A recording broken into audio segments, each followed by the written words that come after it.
So let's look at our boy with Mason Mutz. What's up, Mr. Mason? So he actually did give us notes. We have covered Mason before.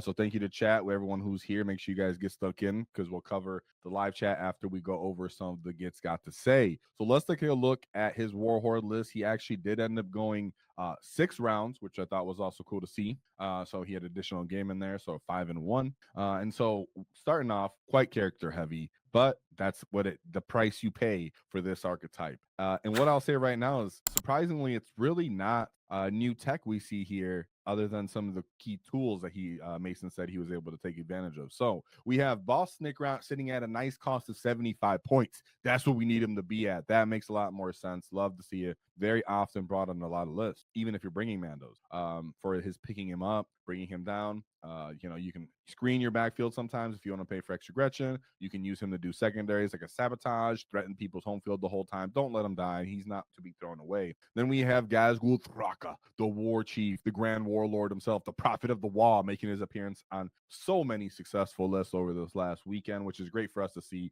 Or if you're an intermediate player, good points for $1 when you get that model.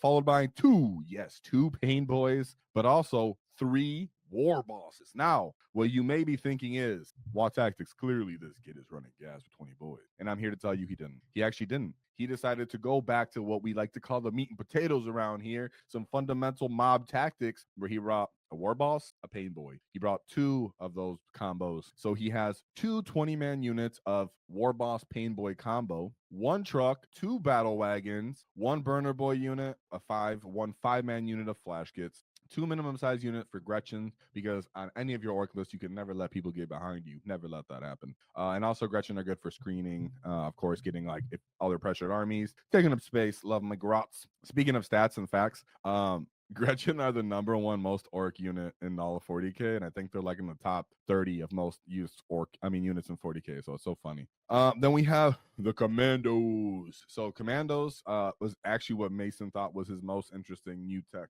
on this list, because he has 2 units of Meganobz with twin kill saws, which is meaning that's why he didn't stick them with the boys. In Mason's opinion, he didn't want to add the Gaz brick to the 20-man unit of boys. He wants to kind of keep Gaz center stage, not attached to anybody, in position for Makari to give his lethal to both units, and then use Gaz as a counteracting piece. So he actually used him as way more defensive than a lot of people would consider or do. He didn't throw him out there turn 1. I mean, on the wall turn necessarily. He didn't go out there for ear we goes all the time with him. He wanted Makari's buff, and then Gaz to be more of a late game bully, where trying to interact and fight him once the Blads have already gone in and annihilate everybody is the problem that he wants to present. 1 5-man unit of Knobs, that's for the 3rd war boss, and then a 5-man unit of Storm Boys. So he did have the flash kits and the Knobs in a SWAT team truck in 1 truck. Boom. SWAT team, Knobs, flash kits. A lot of the time people use those to get into kind of like fighting over the natural expansion of the enemy's side of the field, picking their enemy key targets for skirmishes early game before you set up the wall sometimes. So even though people go, well, I brought a bunch of these big killy bricks, never forget your basic SWAT team combos are kind of universal for orc lists, even if you're going for these big missile bricks that we're seeing a lot going forward. Almost all of these lists we're seeing them add at least 1 SWAT team combo. Now, he did also mention that for his burner boys, the burner boys were his tech for the Eldar, for the bugs, as in the Tyranids. In his opinion, he did not have to face them as we look over this list, but that was the point of his burner boys. He did say he would like more flash gets on this list if he could, but we're at that point that it's hard to say, right? So that being said, he said that the big tech, as we spoke about, that he found the most valid was actually for the Mandos. The fact that now you can split the Kommandos into 2 5-man units, stake up more table space for infiltration, cause the enemies to get into these little more committal shooting lanes or fights for these 5 boys, and then obviously being able to not be overwatched, and the fact that they can actually win little skirmish fights with other trash units around that same point cost or even more. So Mandos were his big favorite part of the changes, actually, and not Gaz being a part of them. Nonetheless, when you ask Mason, he said, please bring your pain boy. That was his opinion, right? When it came down to the Big Mac and Boy Mob combos, he said it's just absolutely fundamental that you have the pain boys, because sometimes the unit just doesn't die. It makes the fight on death far more valuable. The artist nail stacks on it very well. And then when you're doubling down on that with duplicates of these units, it's very hard for the enemy to dig out. It takes a lot of commitment, unreliable outcomes for the enemy, board presence, stage scoring, stealing primary, and a lot of killing potential. So other than that, he said his Snicker Out was the last game edition. He did all right. It was good to threaten the opponents for their home, and not it was good to threaten the enemy's home objective so that they couldn't leave their home alone and support the front lines. So that was pretty cool for that. I think I covered all his notes as for the things we were talking about, how you wanted the list to work. So let's go into his actual path to victory. As we always like to say, context matters. Another thing to check out is our sponsor, the Baron of Dice. They make high quality custom dice. If you enjoy our content and want to show some love, check out the Baron of Dice custom dice, including Wall Tactics official dice. To support us, use our discount code in the description for 5% off, because nobody likes taxes. Sorry guys, for some reason my nose starting to get a little stuffy for no reason. So what's up, chat? Are you guys excited? People are like, yeah, let's go. Guys, and what I said even to Mason was like, this isn't like old tech. I mean, new tech. This is old. This is what orcs do. This is meat and potato, right? Gaz is alongside big bricks of boys is kind of what we do. Oh, I clicked his list again. Sorry. So let's just take a look at his games. So first game, he had Dark Angels. We had Azrael, Judiciar, Tenant with Combi Weapon, Intercessors, 2 5s of Assault, a Brutalis, 2 units of Deathwing Knights, 2 Lancers, Infiltrator Squad, Inner Circle Companions, and then a big brick of the Stern Guard. Now, he actually did have some pictures he wanted to share, and he had this forward already. So here was his deployment. He does have a couple notes as well. So he said, turn 1, not much happened, but the game plan was to go wherever he showed his Deathwing Knights. If he exposed only 1 Deathwing Knight, then he would go for that and then try to go kill some tanks. And make sure I move through this. So he just denied primary, right? Sometimes guys, people worry about trying to keep their own primary if you're new too much, right?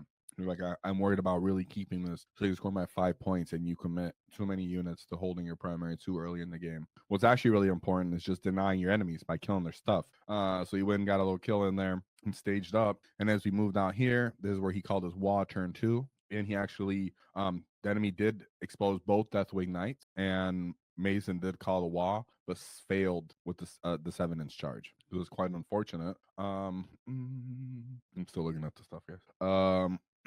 So after he committed the Waaagh, he ran forward with the boys. Gaz came in after. Like we said, he actually uses Gaz for like a late game cleanup instead of throwing Gaz forward in a brick of boys. So that was quite interesting. On the opponent's turn 3, the opponent countercharged him, but with fight on death, proper management of CP, he ended up losing his Inner Circle Squad in return. Gaz moved up the field, ended up killing the Lancer, and just kind of blended through the rest of his army, and that's where he called it. So he ended that one with a 95 point W. Yeah, nice to see that one starting off hot. Then we go to his second matchup, which was into the Death God. So we had Demon Prince of Nurgle, Lord of Contagion, a Lord of Virulence, Mortarion, 2x2 Chaos Spawn, 2 3-man units of Death Shroud Terminators, 3 individual heavy blight launchers, 2 Athletic Bite Haulers, and then 2 10-man units of Poxwalkers. So for game 1, it was actually Tipping Point, Layout 1. I guess I don't see where the mission was. I missed it. But on the next one, it was Supply Drop, Layout 6 against Death Guard. He said his opponent went first, which was huge, and he stayed conservative, only having 1 unit of Death Shroud on the table. Not much happened on that turn 1. Let me make sure. Yep, okay, I got the deployment up. Big terrain pieces, I was going to say here too as well, which is nice to see when you're an orc and you're taking big mobs. So good of Mason to notice that. So he moved his spawn onto his natural mansion. And then he tried to charge a battle wagon, right? So a lot of the time people will try to actually bog down a battle wagon. Oh, I forgot he only had 2 pictures for that one, so I want to expose him. He didn't have a turn by turn picture for this one, guys, but it's okay. He did best he could. Trust me, when you're in the moment, it's hard to take a bunch of pictures, so happy for any pictures at all.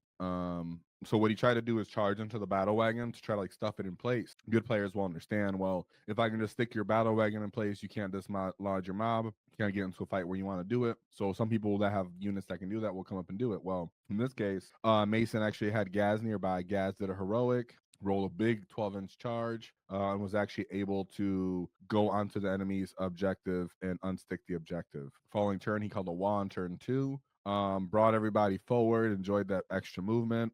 Gaz failed to kill Morty, but he definitely killed the prince with the rest of his army. On turn 3, the enemy brought the Death Shroud unit onto the field to get charges off, but he ended up failing and instead had to go for the Kommandos. That's funny. By turn 4, Mason was just playing to deny objectives, primary objectives for the rest of the game, and he said going second was huge in this game. It's very nice to see. Here you can see by the end of turn 5, he's essentially almost tabled. Sorry guys, I don't know why my nose got all stuffy all of a sudden. End of turn 5, he essentially got tabled. Morty's on the middle, a bunch of drones are left, but he still won. That's what I think intermediate and new players kind of need to accept is when you're playing orcs, people are always like, why die? Yeah, it's about dying on your turn, dying on their side of the field, dying for primary, denying their scoring, and just understanding how to utilize your target priority, right? He did go for Morty, but obviously he didn't overcommit on Morty, and he was still had stuff like kill demon princes and other stuff. Because in a game like this, trying to swing your mobs and just focus on killing just Morty would not be useful. The rest of your enemy army would still have too much heat left and table you too early. So great job, Mason. Love to see that. Then we move to his game 3, which is against the Adeptus was it Adeptus Mechanicus? Wait, I don't know. What else? Adeptus Mechanicus on this one. For some reason on the notes I have Adeptus Mechanicus, but then on the pictures I have, is that Adeptus Mechanicus? It is, right? All right. Let's go into game 3. Anyways, I'm using BCP. Boom, boom. Yeah, it's Adeptus Mechanicus. For some reason my eyes told me that it was Eldar, but I'm looking at the pictures again and I'm like, no, it's not. It's Adeptus Mechanicus.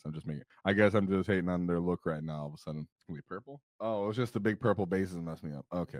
Sorry, guys. I should have known this. I've seen that too already. But you look at a lot of lists and all of a sudden they mush together. So here's the Belisarius call. We got the Hunter's cohort. Adeptus Mechanicus. So now he gives them full rerolls to hit.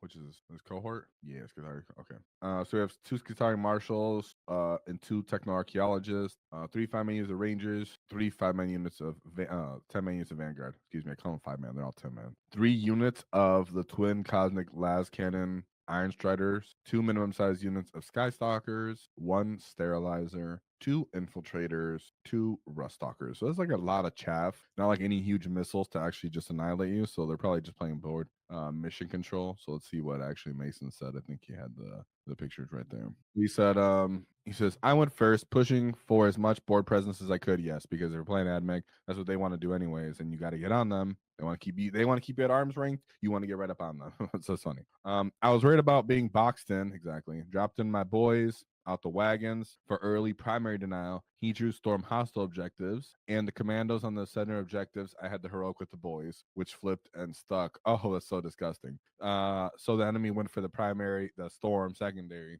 went for the Kommandos, was in range of a heroic from the Boyz. The boy mob heroic onto it, and just that's disgusting. Then at that point, then you just call a turn while turn 2. He said he pushed hard onto the enemy's home objective. There was just killing as much as possible and keeping the enemy away, playing for primary. And then the game ended up pretty close with an 89-72. But pretty straightforward on that, right? Once you get that heroic off, that would just be atrocious if you get an atrocious off of Boyz. End game. Says end of game. Gaz only killed the chickens in the center. Yeah. It looks like there's still a bunch of just random stuff left. Oh no, there's another game picture. I'm not sure. But that's pretty cool. Love to see it. And yeah, Eldar, not Eldar. AdMech just have a lot of stuff. If you ever play AdMech, you're just like, man, they have waves of just 10-man units everywhere. And I think they have obviously that -1 to hit at all times. Other abilities like Feel No Pains that they can do as well. So they're just annoying to dislodge. And a lot of OC too. So that's pretty cool to see. Pretty nice. Then he goes into his game 4. So by then he's 3-0. So now he's going into his game 4. Let's pull up those lists again. My gets. For some reason, I pulled up his own list again. This one. This should be Dark Angels. Yeah, there it is. So then we have Dark Angels, Wrath of the Rock. So that's their new Grotness detachment. So like always -1 to wound, essentially, from what I understand. Ancients and Terminator armor, Asriel, Captain and Gravis armor. I feel like this guy's so underrated. He has built-in -1 damage too. Lieutenant with combi weapon. Then we have Intercessor, 2 units of the Devastator Centurions, 2 units of Deathwing Knights, 1 Desolation Squad. Haven't seen one of those guys in a while. Eradicator Squad, Inceptors, Infiltrators, and then some Inner Circle Companions. Let's see. Oop, sorry. Here's the pictures for that. Let's see what his note. He said, this was Linchpin Layout 6. Nice. I went first, which I didn't like. I like Linchpin Mission actually. But he said I went first. I didn't like it. Okay, that makes sense. His list felt really nice, which was light. So what he means by that, which is feels light, is that doesn't have a lot of model and or unit count, and things kind of can die relatively easy, right? So they do have like T4 on some of these units, basically just all infantry you can overwhelm with orc data sheets. So anything you do get through and kill, you're getting a good return on investment for that. And orcs, we're all about just drowning you in dice anyways, so it's like, hey, you'll die anyways at some point. And yeah, and you don't want to get crumped on either unless these guys take up space on you. That's why you don't want to go first. So turn 1, light staging, held as natural, put Gaz in the bottom rune, waited for the Deathwing Knight. So he's using Gaz as like a Deathwing Knight hunter, kind of trying to counter them. I like that. On his turn, he put 1 Deathwing Knight squad in the center.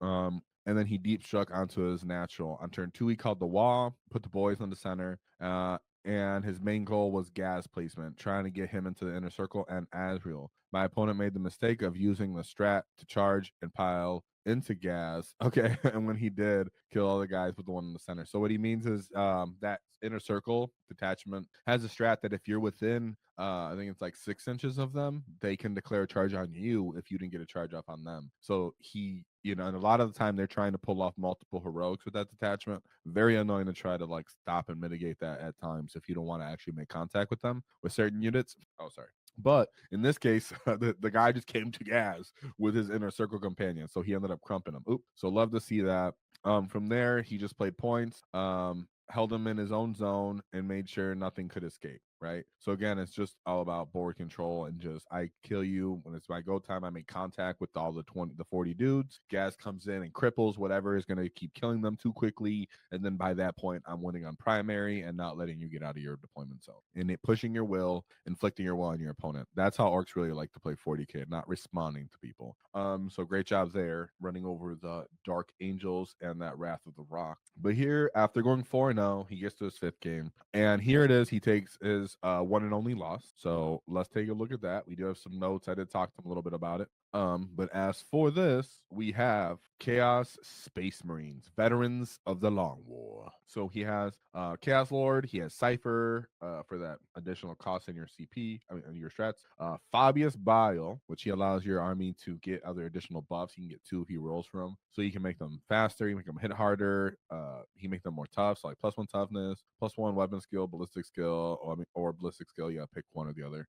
+1 strength on weapons, and then a Lord Hellstalker Discordant, 1 Cultist Mob, 1 5-man unit of Legionnaires. Oh, sorry, 2 of them. 2 5-man units Legionnaires, and then 2 Chaos Rhinos, 1 Biker unit, 1 Chaos Annihilator, 2 Chaos Destructors, 1 Big Brick of Chosen, 2 units of Obliterators, and then a Warp Talon unit. So, just a few things if you're not aware. Obliterators do have a once per game indirect. They have 3 different profiles. Some are damage 4, some are damage 2, and some are just damage 1. They're playing their version of Oath, so they can reroll hits, and then they have Fabius Bile and the Chosen brick. Most likely go with Fabius Bile in a brick. In a Rhino. Typically, they can be doing that as well. And they have built-in advance in charge, and then our fallback in charge. They're only T4, but they are 3 wounds pop, and they get a boatload of punches and the Fabius Bile with them, plus the Fabius Bile detachment buffs as well. So let's take a look. He does have some notes on this. He said he was familiar with this matchup. So as for this, it was Hidden Supplies Layout 4. And this guy ended up winning the event, he said. So he said, I play this guy a lot, so he's not uncomfortable with this. But this game he felt like was really decided on who ended up going second, right? If you end up going second, it makes it easier to obviously take the chunk out of flesh out of people first. When you take down melee armies to the most basic thing you're trying to do, just trying to basic this, guys, right? Don't beat me up over it. But it's about I run in, I bloody your nose first. I make first contact with you. You respond. You hit me, but I've at least weakened you, and I'm probably throwing assets that aren't either super extremely valuable into me. Let's say like a 10-man unit of flash gets right, or I'm throwing something into you that's hard for you to kill and requires a lot of investment, like Squighog Boyz, into Hunt, or Meganobz unit with Big Mech. And then you follow up with your actual proper big punching hit, and by that you should hit them so hard that when they respond to you, they can't dislodge you. And in Mason's case, his follow up punch to that for his additional and his third punch combo, right? Which I like. He had essentially had three combo. He had a 3-hit combo going on here. Gaz was his third hit combo, which after the Boyz went in, then Gaz came in there to finish people off. So really happy to see that. But in this case, when you're playing against this kind of army, they get to kind of try to do that to you and start inflicting some trades and some casualties and picking up your screens, right? So he did try to go forward on this picture. If you can see, he went forward, try to make some screens, try to block some stuff in. He's right there next to bikers. He said he was really worried about the rhino in the center that's orange, because that's where the chosen were. And so he wanted to use his boy unit to wrap that. He actually wanted to wrap the other one as well, but he wasn't able to make a big enough charge onto it because he wanted to wrap both of the rhinos so the units can disembark. Remember, guys, if you're new or intermediate, if it's not about you necessarily always killing the transport, then the guys just fall out, then they get to emergency disembark, and in the final turn they get to kill you. That's not effective for you. That doesn't make sense. A unit that's very good for this kind of strategy would be Zagra, for example, right? Because the Gretchen are not going to accidentally even kill the rhino. So you can charge it, let the wrap the rhino, and then Zod hit something else. He punches some other unit aside, like some scouts or something, and then boom, he wraps it. They don't die, they can't get out, whatever. So very, very wise for Mason to do this. To say, I'm not going to kill you, I'm just going to lock you in place in your little lunchbox and kill everything else.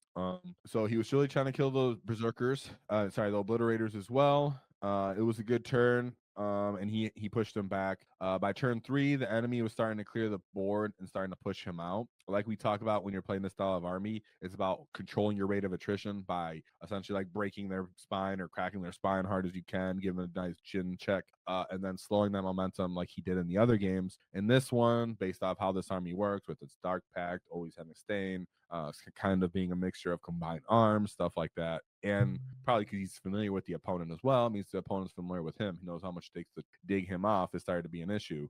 On the enemy's turn 4, the chosen brick got out, and that was something he couldn't handle anymore by that turn. And then he lost the game. The enemy just started to kill him too much. Couldn't hold on by turn 5, lost by drawing, and then he just didn't draw enough secondaries that were good enough. So he took a 62-66 loss. Very close game for him there. As you can see at the end, he had the wagon in the middle, but there's the Hellstalker and some other stuff still alive from the enemies. So nonetheless, great job by Mason. Love to see it, that you put up a good fight and you're very aware of what you could actually do, understood what was happening in the game, what was the tough part, what was your impact. When we were talking back and forth about like what were some of the things that he was really looking at when he was looking at this matchup, was like, no, I knew right off the bat what I was trying to do with locking them in place. He said the Mandos brought him over the edge for the board spacing and control that he really liked. Probably helped kind of set up to actually get up and wrap those guys that you want to do. And yeah, he said that he didn't get a high enough roll for wrapping that second unit of Kommandos, but that was really his goal with his boys, was just wrap the Mandos so these big bricks can't disembark willingly, right? Because remember, guys, if you touch the transport and you wrap it, the enemy can't choose to disembark, and then based off core rules, the transport can't fall back and disembark. But if you kill it, their emergency disembarking might end up in an even better position. So nonetheless, great job. Like we always said when it comes to those melee matchups, and you want to be able to take your chunk of flesh first, and he couldn't, and then it came down to cards. So great job by you, Mason. And thanks for the notes on that loss. And now we move on to his game 6, where he made a comeback with a W in this last game. So let's move over to his last game, which was Chaos Space Marines. Oh, okay. I like that. Where you're like, I'm getting my redemption here, boss. We're a Soul Forge Warp Pack. So we have Vastor, a Warp Smiths, 2 of them, 2 10-man units of Cultists, triple Forge Fiends, 1 Lord of Skull, Corn Lord of Skulls, triple Venom Crawlers, double Beast of Nurgles, and then double Nurgling. So here's a picture for this, and then we'll go over the notes real quick. This was taken hold, layout 4. So playing a lot of here, layout 4 here. As you know, they have a lot of plus wound to hit into wound. He said that was really actually quite tough for him. Again, he went first, not happy about this, but decided to go all in and try to hide 2 of the Forge Fiends at top. Put both Battlewagons forward, so only one could be killed by line of sight. He didn't kill the wagon, but he didn't kill the wagon with that, but did kill it with with another venom crawler. Ended up killing the wagon, and it ended up exploding. So he was able to use a careen to get into the bottom building and into cover. Kommandos tried to kill the cultist, but they got heroic on and killed, letting the enemy get on his natural. He called the wall turn 2 and push into the Forge Fiends. He did use Here We Go to get up and kill some of the Venom Crawlers as well. By this point, turn 3, he was trying to survive and still pick some soft targets and pull the enemies down. He finally made contact with the Forge Fiend, another Forge Fiend, and killed it with knobs. And the game came down to an 84-85 W. So very close, back and forth, very killy. Everything was hard for him to actually kill and get in contact with. Good profiles into him. So really a lot of pressure, and allowing the wagon to use a careen to get forward was a big deal. So really love to see it. So here he is, turn 1, turn 2, he went forward all the way. Oh, where's the other wagon? So that wagon ended up throwing those boys all the way into that bottom nice big terrain piece, that huge terrain piece at the bottom of the screen. Then they were able to disembark and run out the field. So I love to see it. And the turn 3, and then turn 5, you see he never really cared to kill that Lord of Skulls. Sometimes people will think, well, I have gas, that means I'm going to go kill the Lord of Skulls now. Nope. Like we said, target priority is a huge deal here. And as you can see, Mason understood target priority. The biggest and baddest things sometimes were just left on the field in those matchups. He killed more about killing the stuff that could kill him quickly and could still play the mission. So great job by them. Mason for his 5-1 list. When we were talking about some, like, if he would make changes or how he felt about it, he said that maybe he can get some flash hits on the list. Ultimately, the burner boys by choice for those mentioned targets from earlier, yet he would still like to see them. He does think that this list does struggle into armies that have access to fast, maybe double moving screens. So we were discussing like gargoyles. Proper admech would also have those sky stalkers that would also do a similar thing, but then have more killing firepower behind them, where they can move up, shoot, and then move again, so they can get in your way.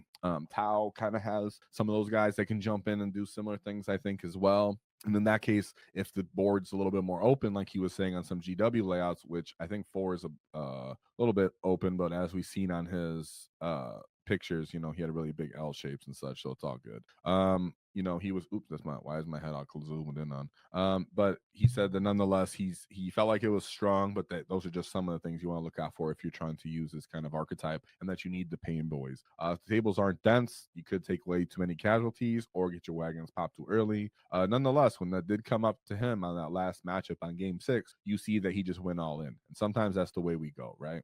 So shout out to Mason. Thank you for his notes, and let's get a war from the chat for Mason Mutz in his 5-1 Warhorde list, where he was really flexing how the Mandos get stuck in, lads. If you enjoyed the clip, check out the full video here. If you'd like to see more tactics, click here. Let's get stuck in, lads!